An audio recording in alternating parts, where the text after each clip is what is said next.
Mahigpit ang seguridad sa mga balota at PCOS machines sa bayan ng Sulu sa Sulu. Binabantayan din ng mga otoridad ang 5 bayan dahil sa mainit umanong tunggalian ng mga kandidato doon. Live mula sa Hulo, sa Sulu, nakatutok si Chino Gaston. Chino. Mel, tahimik ang sitwasyon dito sa bayan ng Hulo, maging sa buong lalawigan ng Sulu, kahit pa isa ang lalawigan sa mga tinaguriang areas of concern ng Commission on Elections.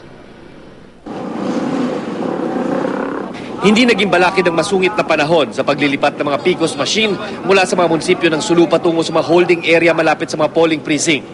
Bantay sarado ang mga makina at balota ng mga tauhan ng COMELEC, PNP at Philippine Marines. May 5 bayan sa Sulu ang mahigpit na binabantayan ng mga otoridad dahil umano sa mainit na tunggalian ng mga kandidato. Kaya nagdagdag puwersa na sa mga bayang ito.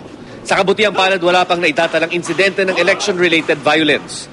Ayon sa local election watchdog na One Sulu, mahigpit nilang binabantayan hindi lang ang mga insidente ng karahasan, kundi mga insidente rin ng bentahan at pamimili ng boto.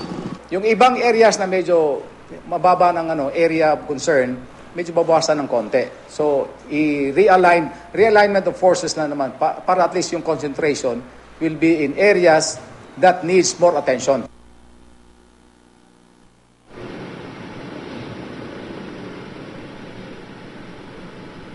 Mel, naniniwalang ilang lokal na opisyal na ating nakausap kanina mula dito sa lalawigan ng Sulu. Isa sa mga rason daw kung bakit tila tahimik ngayon ng eleksyon ay dahil sa 14 sa 19 na bayan ng Sulu ay pawang uncontested ang mga posisyon sa pagkaalkalde. At live mula rito sa Hulo, Sulu, ako si Chino Gaston, nakatutok 24 oras.